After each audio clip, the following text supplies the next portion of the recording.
I don't think people have any idea what's really happening in Gaza and why it is happening. A few weeks ago, right before this war in Gaza ignites, Netanyahu goes to the United Nations General Assembly and he holds up this map and declares his plan for a new Middle East. And people are going, what is this stupid line this guy's drawing with a red marker? What it is an economic corridor that stretches all the way from India to the United Arab Emirates, into Saudi Arabia, into Jordan, Israel, and then finally to the entire European continent. I mean, the United States at this point, seeing their influence starting to fade, seeing the relevance of the dollar recede after they stole $300 billion from Russia. You have all these spooks in Washington and Tel Aviv, running around desperately trying to counter BRICS and counter China's new Silk Road. And this is their answer. This is a rival to the new Silk Road. Remember, the ancient Silk Road is the largest, most important trade route in human history. This thing is enormous. It stretches all the way from China to Syria to the Mediterranean Sea. The Chinese know how important this thing is and they want to revive it. It is the future of world economics, trade, and politics. Within the span of a few weeks, Iran and Iraq have signed a railway deal. So now you have a rail link for the new Silk Road. And President Assad of Syria, who the West have been trying to isolate for over a decade, is now visiting China, the world's largest economy, and signing a strategic partnership. This is pivotal. So now the new Silk Road has rail access all the way to the Mediterranean Sea through Syria's port in Latakia. So not just land, but maritime trade. This is crucial. And as enormous and important as all of this is just one aspect. This is just one aspect. You still have the gas. How can we talk about the Middle East without talking about gas and oil? When the US instigated the Maidan coup in 2014, that wasn't just about NATO expansion and encirclement of Russia. This was about surrounding, controlling, and cutting off Russian gas to Europe. Russia is the country with the largest proven reserves of natural gas. Control Ukraine, and you control the pipelines that feed and supply Russian gas to Europe. For decades, you've had US politicians, Republican and Democrat, from every administration, openly saying on camera, we don't want Nord Stream. There will be no longer a Nord Stream 2. We will bring an end to it. You want to have pipelines that don't go through Ukraine and Russia. For years, we've tried to get the Europeans to be interested in different pipeline routes. It's time to do that. You want to depend more on the North American energy platform, the tremendous bounty of oil and gas that we're finding in North America. Lo and behold, Nord Stream 1 and 2 are blown up. I mean, this is without question the most egregious, the largest terrorist attack on European infrastructure in modern history. There are only 3 countries on this planet that can pull this off. They are Russia, Britain, and the United States. And let me tell you, it was not Russia. You combine that with the sanction packages from the European Union, banning Russian oil and gas. I mean, talk about shooting yourself in the foot.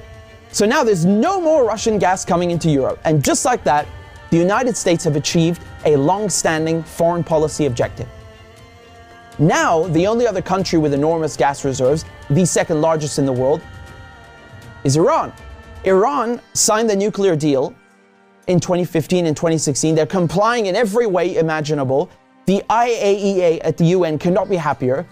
And then the United States, the guys who orchestrated the whole deal, go back on their word and they rip it up just like that and reimpose sanctions on Iran. So now Iran is barred from selling its oil and gas to Europe and others. So Russia and Iran, the 2 countries with the largest gas reserves, are out of the picture.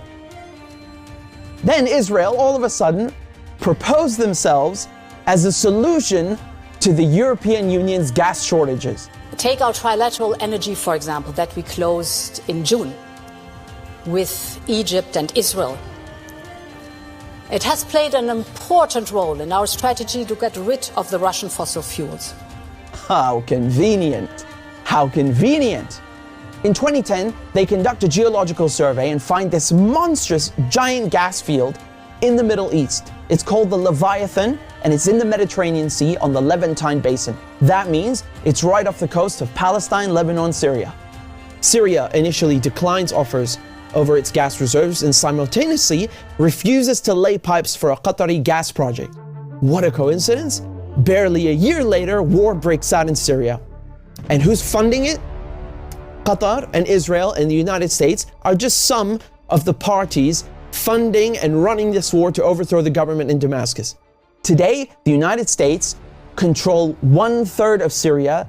They control all of Syria's oil fields, and Israel is bombing Syria's most vital port, Latakia, on a regular basis. So they're cutting off all the oil revenue and destroying, crippling any maritime activity, such as trade, such as gas exploration. Another major port on the Levantine coast is in Beirut, which mysteriously explodes in 2020. And so Israel, proposing itself as a solution to Europe's gas shortages, shows up with an FPSO, this enormous gas extraction vessel, and tries stealing gas from Lebanon's Karish gas field. And, this reignites a huge maritime border dispute. And Israel has to go and beg the United States to solve this diplomatically, because Hezbollah said, if you steal 1 cubic inch of our gas, we will fire our missiles on your ship. Now we come to Gaza. Gaza also has its own unexplored gas field. Gaza is also a concentration camp run by the Israelis, and it's been under siege by Egypt and Israel under naval blockade since 2007. I mean, you can't even fish properly, let alone extract gas. And so now, the Lebanese, the Syrian, the Palestinian ports, they're all out of action, and the only working port left in the coast is the Israeli port on Haifa. I mean, how convenient.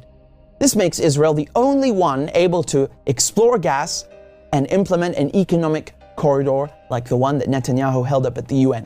So in other words, Israel and the United States together killed off all the competition, stole their goods, and cornered the market. But as winter is approaching, Israel desperately needs to get that gas for Europe. But there's no stability. There can never be stability in the region without solving the Palestinian question.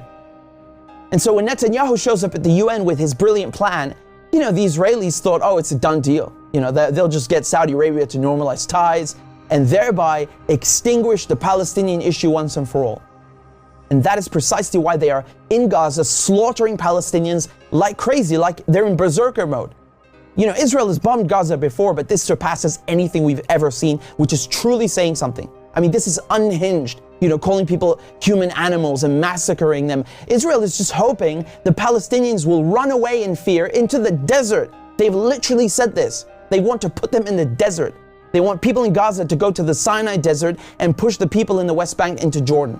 This is genocide and ethnic cleansing without question. But it also has economic and geopolitical implications. Hamas and the collective resistance, when they found out about Israel's plan and Saudi Arabia's wishes to normalize ties with Israel, which would destroy any hope of a Palestinian state, this forced their hand. It became clear they needed to act and respond immediately, lest Palestine be lost forever. For Palestinians, this is and always has been a matter of life and death, to be or not to be. Either the resistance axis and the global south expel the American and Israeli colonizers from the Middle East, or Israel and the United States will continue occupying the region, choking off the new Silk Road, plundering Syria's oil, and keeping Russian, Iranian, and Arab gas cut off from the world market. This is a decisive moment, and not just for Palestine, because the victors will end up drawing the new map of the world to come.